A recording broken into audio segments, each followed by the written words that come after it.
আদালতের আশ্রয় নেন, অথবা আমাদের সালাউদ্দিন মহোদয় তিনি যদি আদালতের আশ্রয় নেন, তাহলে বিষয়টা ভিন্ন মাত্রা লাভ করবে। কিন্তু যেটি সত্যি সেটি আজও কালো প্রকাশিত হবে, অপব্যবহার করা চলবে না। আপনার জুজুর ভয় দেখানোর যে সংস্কৃতি, সেটার বিরুদ্ধেই তো আমরা এই এত বছর ধরে বাংলাদেশ স্বাধীন হওয়ার পর আমরা কিন্তু কথা বলছি। আমরা সেই সংস্কৃতির অবসান চাই। জনকীর্তক ছিলেন, ছিলেন, পরবর্তীতে তার সোশ্যাল ক্যাপিটাল কাজে লেগেছে এবং তিনি জাস্টিস লতিফুর রহমান সরকারের সময় তার চিফ অ্যাডভাইজার্স অফিসে কর্মরত ছিলেন, এবারে ভ্যান্টেজ পয়েন্ট। তারপর তিনি চলে গেছেন এবং এই আবার নতুন করে তার পদার্পণ ঘটেছে। তিনি প্রথমে হাই রিপ্রেজেন্টেটিভ, পরবর্তীতে নিরাপত্তা উপদেষ্টা পদ অলঙ্কৃত করার সৌভাগ্য অর্জন করেছেন।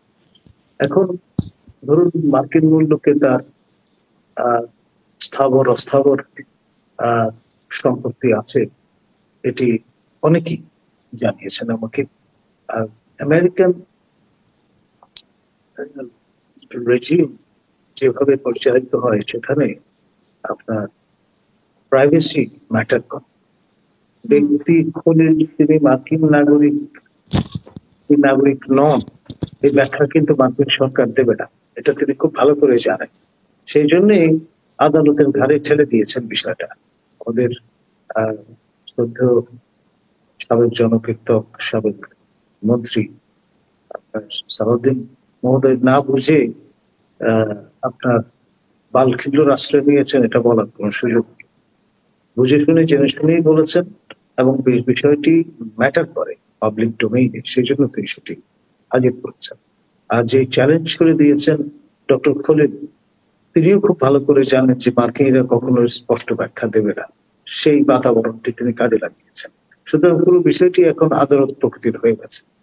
কেউ যদি সংক্ষুব্ধ হয়ে আপনার আদালতের আশ্রয় নেয়, অথবা খলিল মহোদয় যদি নিজেই তার সম্মান রক্ষার্থে আদালতের আশ্রয় নেন, অথবা আমাদের সালাউদ্দিন মহোদয় তিনি যদি আদালতের আশ্রয় নেন, তাহলে বিষয়টা ভিন্ন মাত্রা লাভ করবে। কিন্তু যেটি সত্যি সেটি আজও কালো প্রকাশিত হবে, এটা কেউ ধামাচাপা দিয়ে রাখতে পারবে। যখনই আপনি পাবলিক অফিস হোল্ড করবেন, কিন্তু আলোর নিচে আসতে হবে। আমরা তো প্রফেসর ইউনুসকেও আমরা তার বিভিন্ন কর্মকাণ্ড নিয়ে আলোচনা করছি, তিনি সমালোচনার ঊর্ধ্বে নন, এবং এটা মেনে নিয়েই তাকে দায়িত্ব নিতে হয়েছে। আর যেটি রুটিন দায়িত্ব, সেটি এখন আপনি যদি প্রলম্বিত করবার চেষ্টা করেন, মৌলিক সিদ্ধান্ত নেওয়া শুরু করেন, তার মানে আপনি আপনার এখতিয়ারের বাইরে গিয়ে কাজ করছেন। ফলে তার দায় আপনাকে নিতেই হবে, আজ হোক আর কাল। ক্ষমতা চিরস্থায়ী নয়, মৌরসিক পাট্টা। আর এটা জিঘাংসা চরিতার্থ করার কোনো মাধ্যম হতে পারে।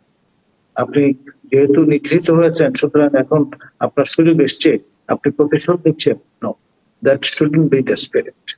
আপনার যেটি করতে হবে, জনস্বার্থে যখন শপথ গ্রহণ করেছেন দায়িত্ব পালনের, সেটা অক্ষরে অক্ষরে পালন করতে হবে। জনগণের করের টাকা শ্রাদ্ধ করা চলবে না, এবং দুদক বা এই জাতীয় যে প্রতিষ্ঠান, স্পেশাল ব্রাঞ্চ বা আপনার অন্য যে হাতিয়ার গুলো আছে, সেগুলো অপব্যবহার করা চলবে না। আপনার জুজুর ভয় দেখানোর যে সংস্কৃতি, সেটার বিরুদ্ধেই তো আমরা এই এত বছর ধরে বাংলাদেশ স্বাধীন হওয়ার পর আমরা কিন্তু কথা বলছি। আমরা সেই সংস্কৃতির অবসান চাই। ড্রাকুলিয়ান ল যেগুলো আছে, সেগুলো আপনার চাই, এবং তা না হলে আপনি যেটি বসেছেন, সুতরাং আপনার ক্ষমতা প্রলম্বিত করবার জন্য আপনি এগুলো ব্যবহার করবেন, সেটি কোনো অবস্থায় অ্যাকসেপ্টেবল নয়। আর নির্বাচন কমিশন থেকে বলা হয়েছে সুষ্ঠু নির্বাচনের জন্য এখন সুষ্ঠু নির্বাচনের পরিবেশ, নির্বাচন এখন পরিষ্কার। আমার মনে হয় সঠিক কথাই তারা বলেছেন, আন্তরিকতার সঙ্গে। কারণ আসলে এই মুহূর্তে যদি নির্বাচন আয়োজন করা হয়, তাহলে ভয়ঙ্কর একটি পরিস্থিতি তৈরি হবে।